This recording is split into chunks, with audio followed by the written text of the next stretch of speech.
రాజన్న సిరిసిల్ల ముస్తాబాద్ మండల కేంద్రంలో టీఆర్ఎస్ మండల అధ్యక్షులు బొంపల్లి సురేందర్రావు ఆధ్వర్యంలో తెలంగాణ రాష్ట్ర ఆవిర్భావ దశాబ్ది ఉత్సవాల ముగింపు వేడుకలు పురస్కరించుకుని అంబేద్కర్ విగ్రహానికి పూలమాలలు వేసి నివాళులర్పించారు. ఈ సందర్భంగా వారు మాట్లాడుతూ తెలంగాణ తొలి ముఖ్యమంత్రి కేసీఆర్ 10 ఏళ్ల పాలనలో తెలంగాణ రాష్ట్రాన్ని స్వర్ణయుగం తలపించేలా పాలన అందించారని అన్నారు. నీళ్లు, నిధులు, నియామకాలు చేపట్టి అన్ని వర్గాల ప్రజల అభివృద్ధికి పాటుపడిన ఏకైక ప్రభుత్వం బీఆర్ఎస్ అని అన్నారు. అలాగే కాంగ్రెస్ ప్రభుత్వం ఎన్నో హామీలు ఇచ్చి నెరవేర్చడంలో విఫలమైందని, ప్రజలకు ఇచ్చిన హామీలను నెరవేర్చేదాకా బీఆర్ఎస్ పార్టీ ప్రజల పక్షాన పోరాడుతుందని పేర్కొన్నారు. ఈ కార్యక్రమంలో టీఆర్ఎస్ మండల అధ్యక్షులు Bompalli Surendrarao, CESS director Sandupatla Anjireddy, CESS director Vijayaramarao, మాజీ ఏఎంసీ చైర్మన్ అక్కరాజు శ్రీనివాస్, పట్టణ అధ్యక్షులు నరసింహారెడ్డి, బీఆర్ఎస్ సీనియర్ నాయకులు కొమ్ము బాలయ్య, సర్వర్ పాషా, సంతోష్ రావు తదితరులు ఉన్నారు.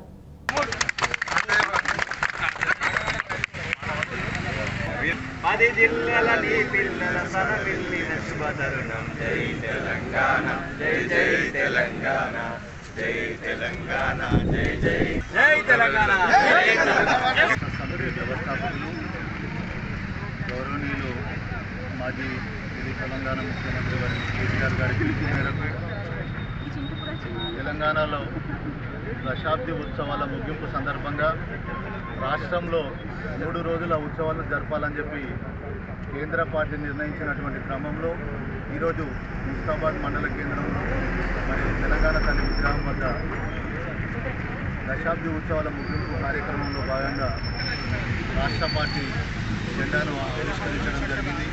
మరి ఈ కార్యక్రమంలో పాల్పంచుకున్నటువంటి అన్ని స్థాయిల్లో, వివిధ స్థాయిలో ఉన్నటువంటి మా బీఆర్ఎస్ పార్టీ నేతలందరికీ మరొకమారు ధన్యవాదాలు తెలియజేస్తూ, కృతజ్ఞతలు తెలియజేస్తూ అమరవీరులకు కూడా శ్రద్ధాంజలి ఘటిస్తున్నాం. అట్లాగే మా పార్టీ నాయకత్వంలో రాబోయే రోజుల్లో కూడా ప్రజల పక్షాన ఉండి పోరాటం చేస్తామని చెప్పి తెలియజేస్తున్నాను.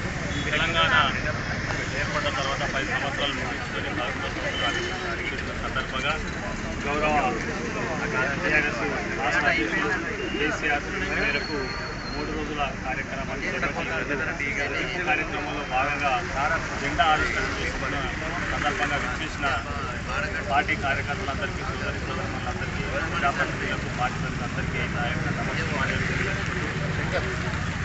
ముఖ్యంగా మొన్న జరిగిన ఎన్నికల్లో, శాసనసభ ఎన్నికల్లో కొంత మనకు నిరాశ మిగిలినప్పటికీ కూడా రాబోయే రోజులని మనే అనుకుని